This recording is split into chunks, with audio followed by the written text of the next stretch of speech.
కశ్మీర్లోని పహల్గాంలో జరిగిన ఉగ్రవాద దాడిని ఖండిస్తూ దాడిలో ప్రాణాలు కోల్పోయిన వారి ఆత్మకు శాంతి చేకూరాలని కరీంనగర్ పట్టణంలోని ఐలమ్మ చౌక్ వద్ద తెలంగాణ రజక సంఘం జిల్లా అధ్యక్షులు పూసల శ్రీకాంత్ ఆధ్వర్యంలో క్యాండిల్ ర్యాలీ చేపట్టి అమరులకు నివాళులర్పించారు. అమరులకు జోహార్లు, ఉగ్రవాదం నశించాలి అంటూ నినాదాలు చేశారు. ఈ సందర్భంగా తెలంగాణ రజక సంఘం రాష్ట్ర అధ్యక్షులు సంపత్ కుమార్ మాట్లాడుతూ దేశంలో ఉగ్రవాద దాడిని తీవ్రంగా ఖండిస్తున్నామన్నారు. మృతుల కుటుంబాలకు ప్రగాఢ సానుభూతిని తెలియజేస్తున్నట్లుగా వారు తెలిపారు. అలాగే దాడిలో గాయపడిన వారు త్వరగా కోలుకోవాలని కోరుకున్నారు. కులమత ప్రాంత విభేదాలు లేకుండా అన్నదమ్ములలా కలిసిమెలిసి బతుకుతున్న భారతదేశంలో మతం పేరుతో ఉగ్ర మూకలు మారణ హోమం సృష్టించాలనుకోవటం అవివేకమన్నారు. పర్యాటకులను, సామాన్య ప్రజలను చుట్టుముట్టి అటవికంగా హత్య చేసి గెలిచామనుకోవటం పిరికి పందల చర్యగా అభివర్ణించారు. దాడికి పాల్పడ్డ ఉగ్రవాదులను గుర్తించి కఠిన చర్యలు తీసుకోవాలన్నారు.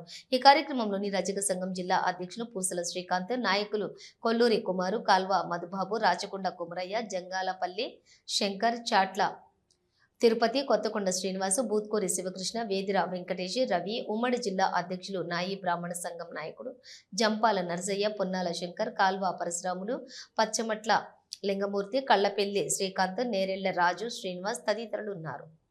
ఈరోజు ఈ దేశంలో ఉగ్రవాదం మరి అంతమొందించాలని చెప్పి చెప్తున్నప్పటికీ ఇలా జమ్మూ కాశ్మీర్లో ఉగ్రవాదులు చేసినటువంటి కుట్రలో ఈ యొక్క భారత్ అంతమొందించాలనేటువంటి కుట్రలో భాగంగానే ఈరోజు కాశ్మీర్లో జరిగిన దాడిని తీవ్రంగా ఖండిస్తున్నాం.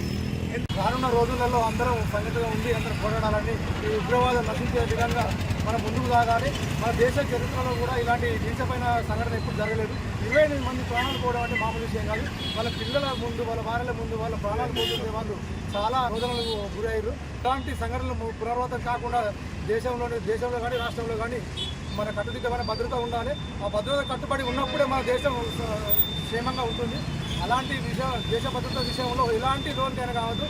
దేశ భద్రత గురించి ఎవరు మాట్లాడినా వాళ్ళకు దేశంలో మనకు వ్యతిరేకంగా మాట్లాడితే వాళ్ళ మీద దేశ వ్యతిరేక చర్యలు తీసుకోవాలి.